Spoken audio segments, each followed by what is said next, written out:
رکوع میں اور سجدے میں نگاہ کہاں ہونا چاہیے؟ رکوع میں بعض لوگ کہتے ہیں کہ اپنے پاؤں پر نگاہ رکھیں. سوال پیدا ہوتا ہے کہ کون سے پاؤں پر، دائیں کہ بائیں؟ اور دایاں بولے یا بایاں بولے، دونوں بولے تو آپ بتائیے. دونوں تو بہت مشکل ہے. دونوں کو کیسا دیکھے گا ایک ساتھ؟ اللہ نے دو آنکھ دی ہیں لیکن ایک چیز دیکھنے کے لیے. آنکھ اللہ نے دی ہے. ایک آدمی کہا ہے کہ دونوں پنکھوں کو، ایک پنکھا یہ بھی، یہ دونوں کو دیکھو، دیکھے گا؟ اس کے بس میں نہیں ہے بھائی. یہ کچھ جانوروں میں ہوتا ہے، کیملیئن وغیرہ میں یہ چیز ہوتی ہے، اس میں نہیں ہے. یہ انسان نہیں کر سکتا ہے. تو ایک وقت میں آدمی ایک چیز کو دیکھ سکتا ہے. تو رکوع اور سجدے میں کہاں دیکھیں صراحتاً حدیث نہیں ہے.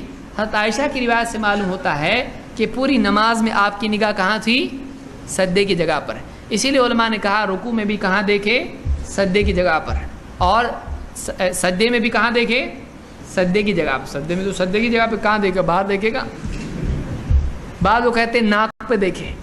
اگر لمبا سجدہ کر لیا، اٹھنے کے بعد اس کی آنکھ واپس سے سیدھا کرنے میں تھوڑی محنت لگے گی، ہے کہ آپ کر کے دیکھیے گھر پہ جا کے، سجدے میں نہیں. اس کے علاوہ آپ اپنی ناک کو دیکھیں.